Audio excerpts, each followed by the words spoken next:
see it. Wait. Come on, look right through here. You can see he's out just a little bit. Come over and kind of look through the bushes. Oh, yeah. You see him? Yeah, I've got him. Right in between the rocks there? Yeah, I got him. He's got a lizard. He's eating. I thought I saw something move. He's eating. That's that venom and those fangs put to the best use. That's what they're really for. They're not for scaring the living daylights out of cowboys. They're for actually effectively hunting and killing their prey, and there's the evidence. This is more than I ever hoped for. We've got not only we've got tiger rattlesnake, not any old rattlesnake, we've got tiger rattlesnake eating, actually doing something other than sitting in the sun, which is more than I could ever hope for. This is absolutely, completely and utterly perfect experience. This is what we spent all these days out here waiting for.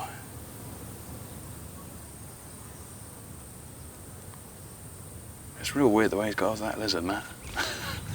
Yeah, I don't think that... I get the feeling he's going to have to release it and reposition. Yeah, do you think so? He's not going to fold it in the middle?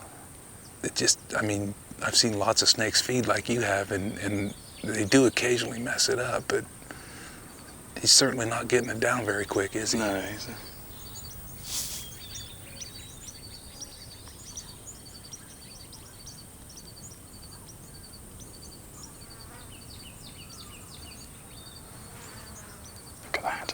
Do you see that stretch?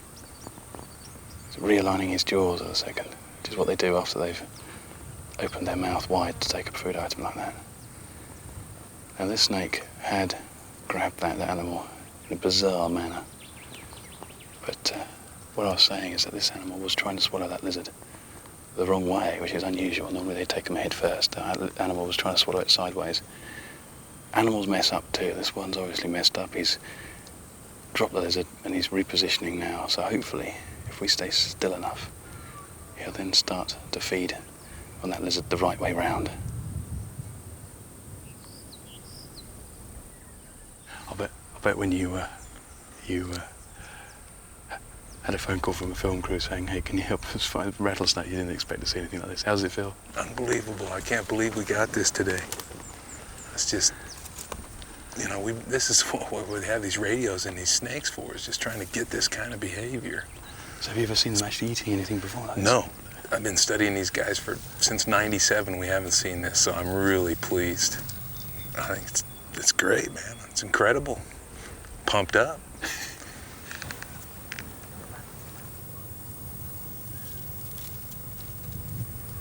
Look at that. Look, he's going to open his mouth. Wait, he's going to open and engulf the lizard. There we go.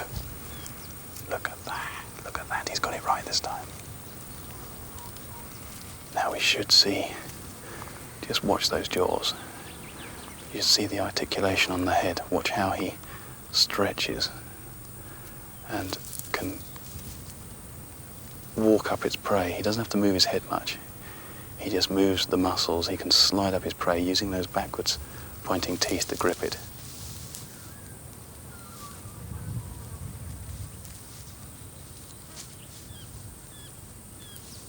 What the equivalent for me would be like me flipping the top of my head back and swallowing an entire turkey. And that is a special natural history moment we're witnessing there. In reptiles, this is incredibly rare to see.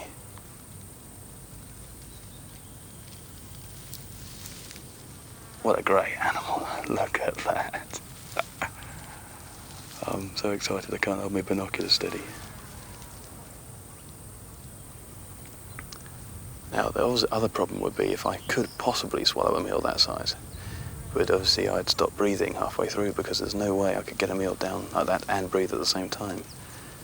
Snakes have that completely licked by actually having at the base of their tongue the top of their windpipe, and it's literally like a muscular tube, and you can just see it at the front of the mouth there. You just saw it open and close.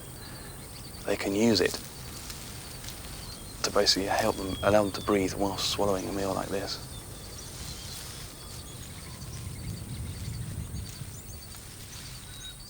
You notice he's not swallowing as we would. His body muscles now are taking over once this animal's past its throat. it will then use its very muscular body and gut to literally squeeze the animal down its body in a similar way as you would squeeze the last remaining drop of toothpaste out of a toothpaste tube. They will use their muscles in the same way to force that lizard down. After another night on the move, everyone set off early.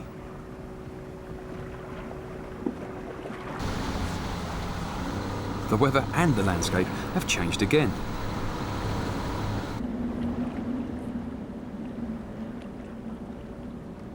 We are surrounded by huge icebergs, and the Antarctic mainland now stretches out before us.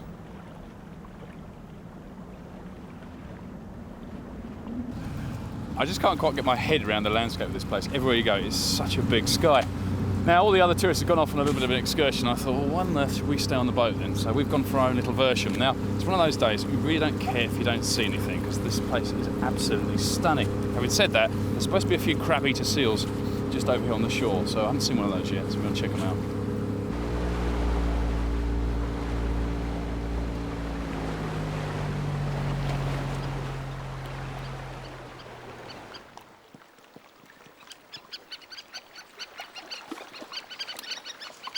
As is per usual at the moment, it's very hard to predict where any of the animals actually are, but we haven't got crab-eater seals, but what we have got is Antarctic terns, a beautiful little seabird.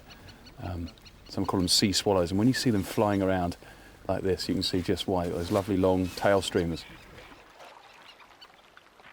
This is the place to see Antarctic terns.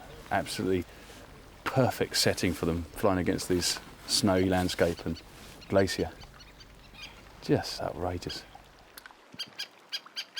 These slender and noisy birds are summer visitors coming to Antarctica to breed.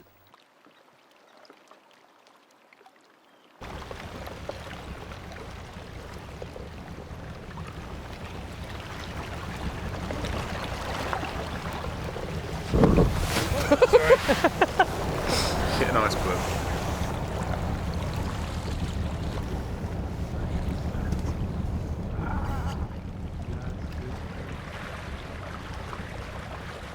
Now, this is a little bit tricky because we're both bobbing about an awful lot, but look what we've just found. Now, this may not be your thriving throng of penguins at the rookery, but this is a very important moment for me because this is my first ever chin-strap penguin. So cool because it has that very distinctive line that runs underneath the throat there. These birds are normally noisy and sociable.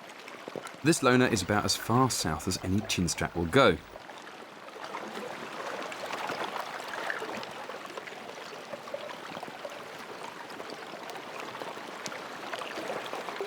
Time for me to investigate the mainland.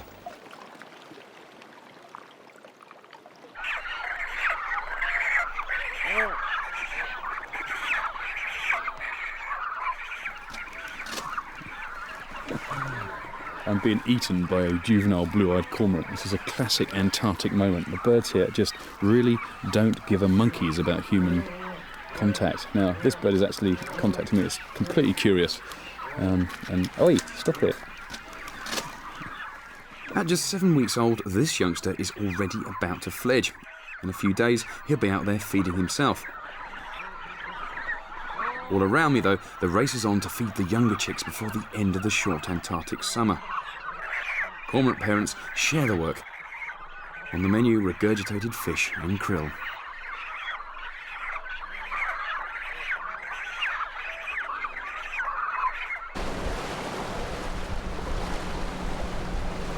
Finally, we find the seals we've been looking for right from the beginning of the day. Now, what we've got here on this ice floe is a trio of the most numerous seal in the world. These are crab-eater seals, and there's something like 15 million of them down here in Antarctica.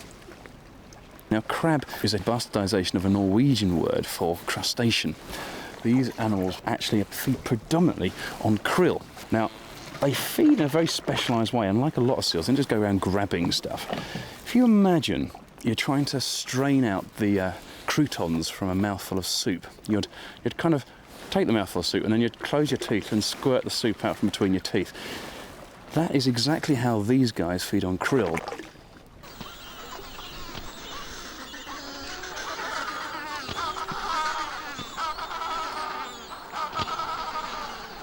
On Paulet Island, the snow has turned to sleet. It's now muddy, cold and wet. A potentially lethal cocktail for the young Adelie penguins.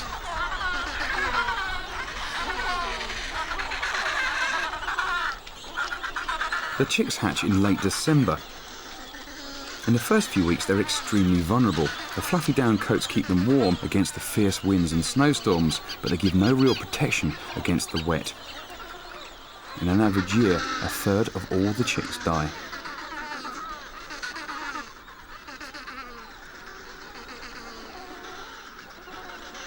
I'm visiting the colony in late January.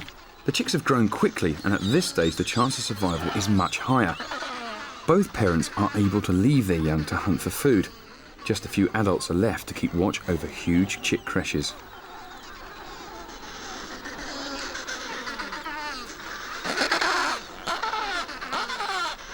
Now, when the hustle and bustle of a penguin colony is at full tilt like it is now, both parent birds spend as much time at sea fishing as possible. But imagine what it's like being an adult penguin, returning to your colony and being confronted with a scene like this. How on earth do they actually recognise their own chicks? Now, I can tell you something, it's not a visual cue because, let's face it, every chick here looks pretty much the same, and they're changing their appearance on a daily basis as they molt from that fluffy chick down to their first diving plumage. The secret to how this colony works is all down to sound. Now, in my headphones, I am listening to the call of a single chick.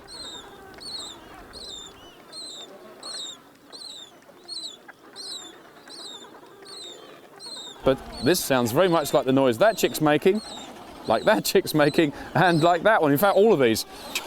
Now, to a penguin, that wouldn't be a problem because in the same way you may recognise a member of your own family calling out to you in a crowded room, penguins can do the same. Every single one of these noises is subtly different to the other one, which is probably just as well because if I take my headphones off, this is the reality that hits my ears.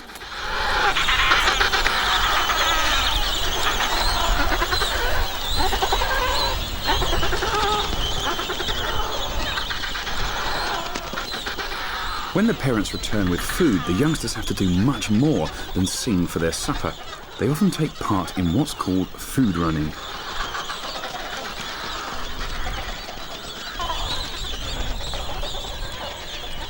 Successful Adelies bring up 2 chicks. The adults make these young chase after them. Now, scientists aren't sure why all this energy is wasted. It may be to reaffirm the bond between parent and chick, but in lean years it often sorts out the strong from the weak.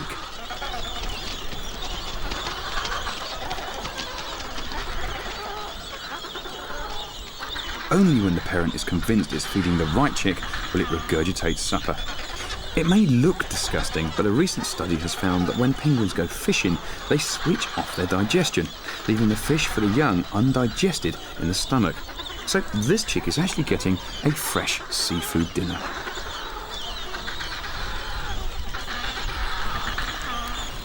Well, I have decided that the only way of understanding why penguins are such beautiful birds is to actually get into that environment for which they are superbly designed. But I must admit, I'm feeling rather envious of them already. Just look at that. That is a fully prepared diving machine.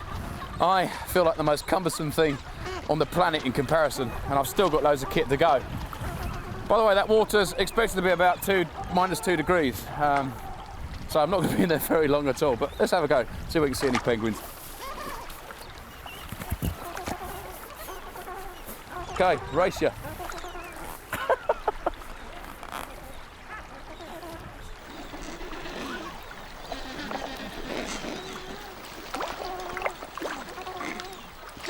Even with Navy backup, planning a difficult dive like this takes days. Penguins, on the other hand, take a few seconds deciding on the depth and taking on exactly the right amount of oxygen. I won't be able to dive to more than 30 feet, while Adelies have been recorded reaching depths of 574 feet. And forget the idea of diving for 18 hours. In this cold, I'll be lucky to stay underwater for 18 minutes.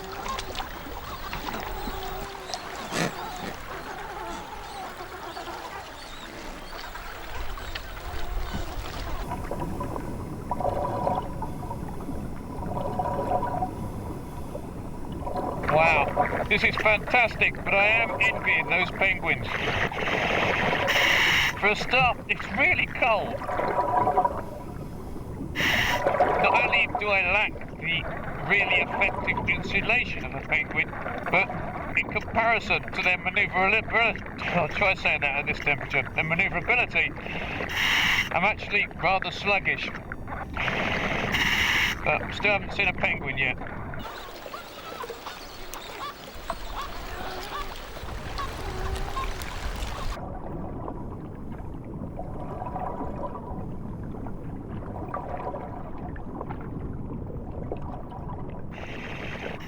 I'm going to check out the iceberg to see where they've got to.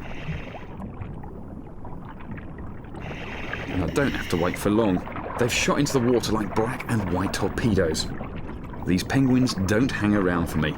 Not surprising really, underwater I look like one of their top predators, the leopard seal.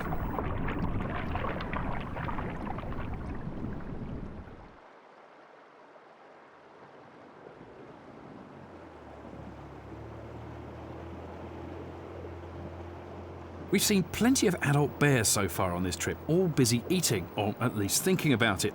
They're making the most of everything on offer during the short summer. This puts on loads of weight very fast, a built-in battery pack which allows them to hibernate for 6 months through the freezing winter.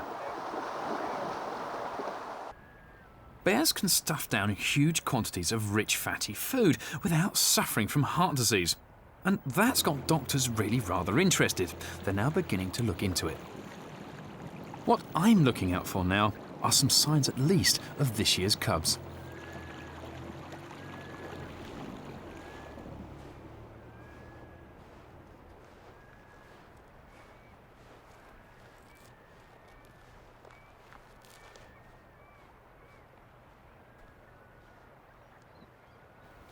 I didn't expect to actually see this, but the cockle digging that we were talking about is going on right behind us. We've got a mother and 2 of this year's cubs doing just that.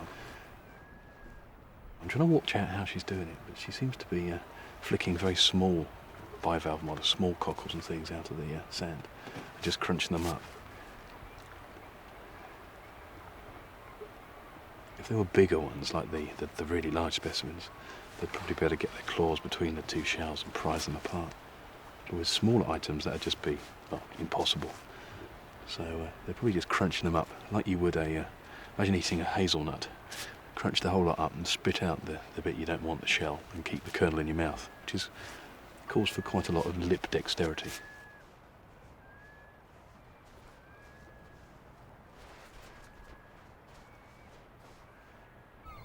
With all this time checking out bears, I can't help but indulge myself in a little diversion. I'm a self-confessed bird nerd, and this part of Alaska is home to one of my favourites, puffins. Tufted puffins, to be precise. Bunk sent me to an island 2 miles offshore to check them out, and to find the bears get everywhere.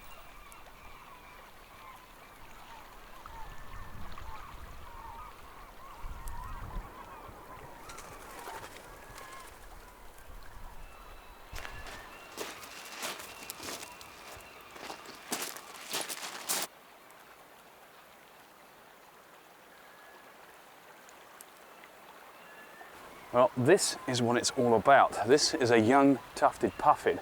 Doesn't look like a puffin, hasn't got its adult colours yet. But puffins nest in burrows. It seemed one intrepid bear sniffed out the puffin colony from the mainland, swam out here and proceeded to dig out the youngsters from their underground nests. After he'd worked his way through the colony, he returned to the mainland. Bears 1, puffins 0. Now, this story is amazing because it basically illustrates a number of bear talents. For a start, the bear could smell the birds from 2 miles away. Then it swam 2 miles across the ocean to get here. And then once it was here, it was using its hardware, its claws and its feet, to pull puffins out of their turf nests and those that are in easy to get to rock crevices, such as this one. And this is the remains of one such nest that's been dragged out by a bear. This is basically puffin down, that's the lining of the nest. And if I look around a bit, I can actually find that there's the remains of the occupant, one puffin bone. And here's one lucky puffin that got away. Bears 0, puffins 1.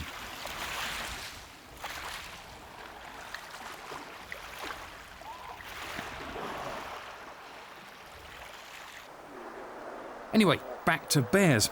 2 adult bears to be precise. Now, this looks like playtime, but that's really unusual for these usually solitary creatures. But they certainly seem to be enjoying themselves.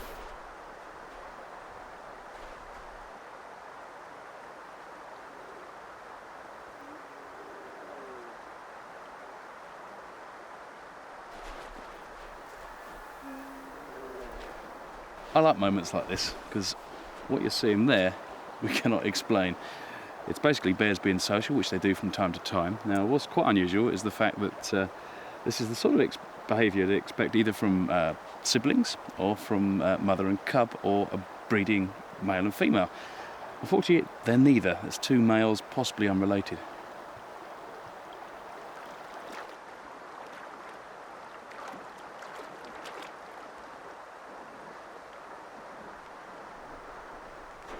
And here comes a very big solitary male. Now, this could spell trouble for smaller bears. Large males won't tolerate competition for food or mates, and 800 pounds of muscle, tooth and claw is a formidable opponent. But at the moment, there's plenty of food. Life is good. And this is one of the poison dart frogs. This is a walking billboard of a frog. What it's advertising is its own toxicity. These animals contain some pretty potent chemicals in their skins known as alkaloids. And by walking about on the forest floor, this is what is known as a textbook case of aposematic coloration, which basically says, don't eat me, don't even put me anywhere near your mouth or your eyes, because I could ruin your day. I'm very, very pleased to have found this one, but there is one more I want to get hold of that lives in the forest around here, and believe me, it's even smaller.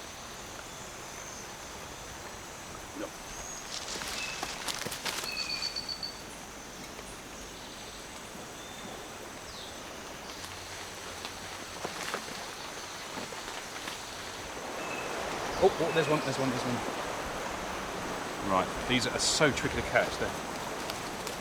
Right, this is the little frog. This is the strawberry poison dart frog. Oh, got it.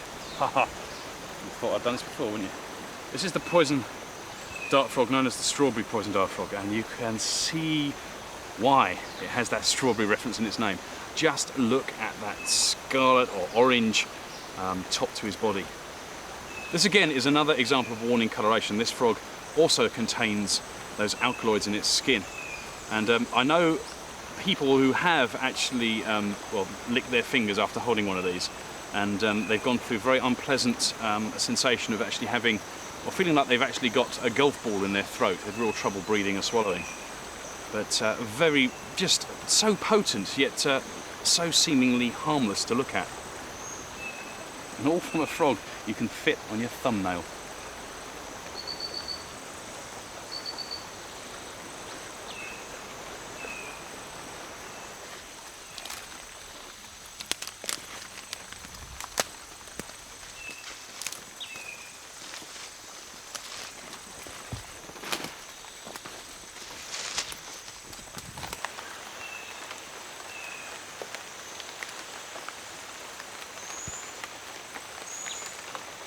Ants, leafcutter ants to be precise. Now you might think of these insects as being the sort of things that terrorise and raid your picnic or put the kibosh on amorous activities that occur on the lawn, but not these guys. Sure, they can defend their own if you go poking around in the nest, but these are kind of like the peaceful ants. These are the harvesters and the gatherers. And what we've got here is a foraging trail of ants carrying little bits of leaves back down to their nest.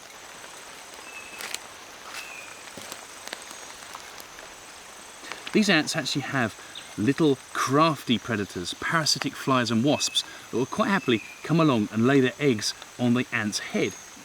Now it's thought that the little tiny guard ants that these ants carry on their leaves are kind of the special forces of the ant world, defending against aerial attack from these would-be predators.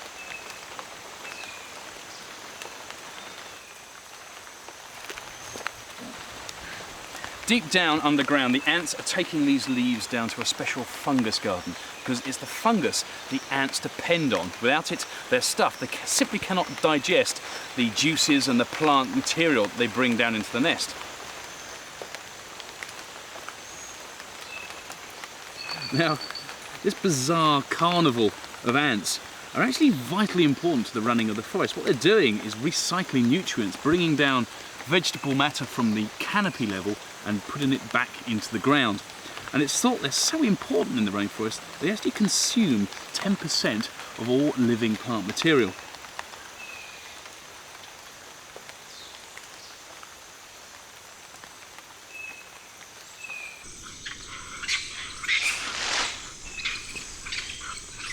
Now, one of the continual frustrations of rainforests is it is a hugely three-dimensional habitat. There's an awful lot more up there than there is down here.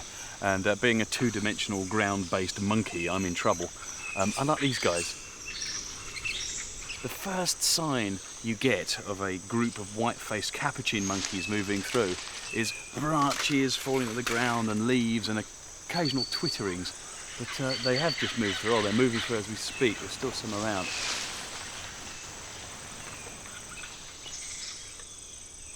Now, one of the surprising things going on here, which I didn't know, it's a brand new thing for me, is that every now and then through the leaves you see a bird of prey. I've got no idea what these are, but what they're doing, they seem to be chaperoning the monkeys, not as you might expect to pick off an unwary monkey or two, but actually to pick off the insects, because as you might notice, these capuchins are far from ballet dancers up there in the canopy. They lack finesse and they're constantly shaking the branches about, and there's bugs and insects and stuff being dislodged, and that is what the birds of prey are picking up on. Yet another example of one of those beautiful relationships between different species here in the rainforest.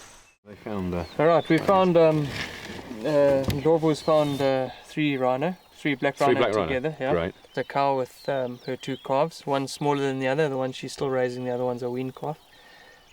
He found them still grazing, and it was a couple of hours ago, so they may have moved from where he left them. And it's probably a couple of k's away from here, so we're going to have to drive there first, and then if they're not there, we'll track them down. They have to walk on the soil. Eh? Well, that's good news. Anyway, looks like we've found where the rhinos were, so it's up to you, I guess, and your tracking abilities. Yeah, well, let's go and try our luck. Yeah, let's go. Alright, do that. After the way I felt yesterday, this is just the kind of tonic I was hoping for. I'm really looking forward to seeing a black rhino. I've only ever seen them before at a distance and disappearing off into the bushes. Not saying that isn't going to be the case today. The black rhino really is a completely different beast to the white rhino, which we've already seen this week. We're basically about to introduce you to the sports model of the rhino world. So it's the V8, not the 1 litre. And a highly strong one at that. Black rhinos have a reputation for charging anything that gets in their way. Living in very thick bush, Mickey, myself and the crew are going to have to be extremely careful how we approach them.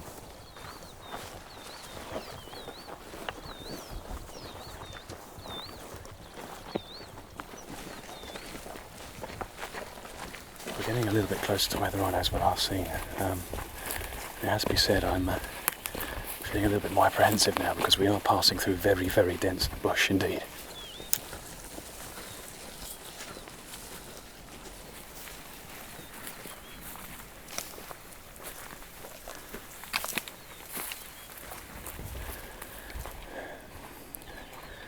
It's beginning to bother me now, the fact that we have 3 black rhinos not far away from us. We can't see them.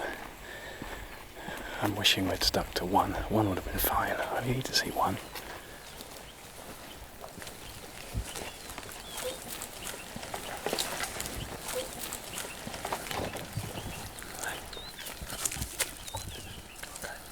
I think this is where they were last seen.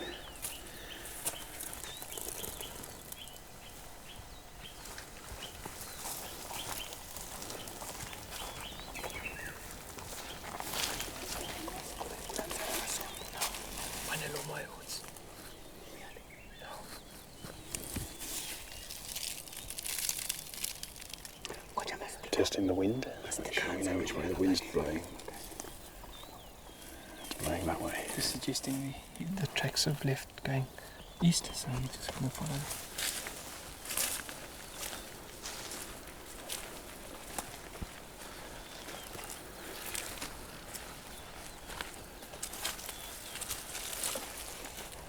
What's the news, Mickey?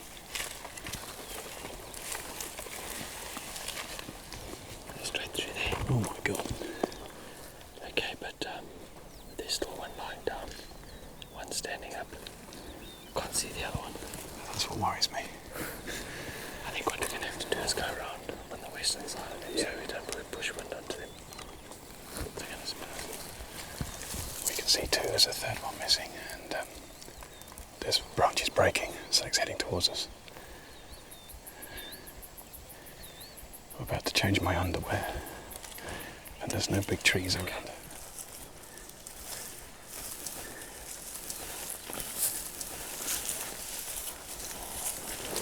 Going in for the close-up now. You can see them.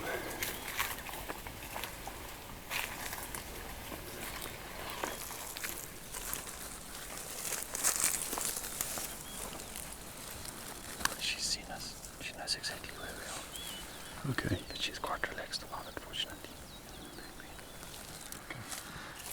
Very different shape. You can see the outline of the neck. I can now. See the ears are more rounded. See the head's shorter, held up more upright, more parallel to the ground. So much different. It's a completely different beast, isn't it? Okay. Uh-oh.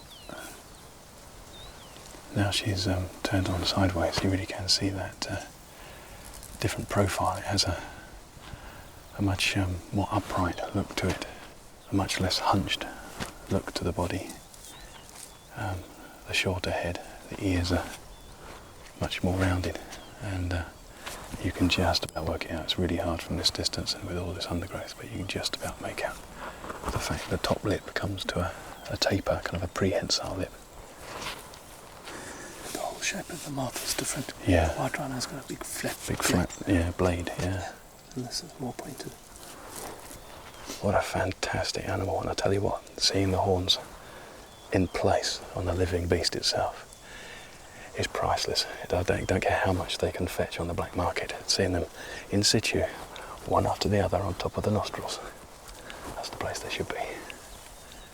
And that's exactly where we intend to keep them. Yep.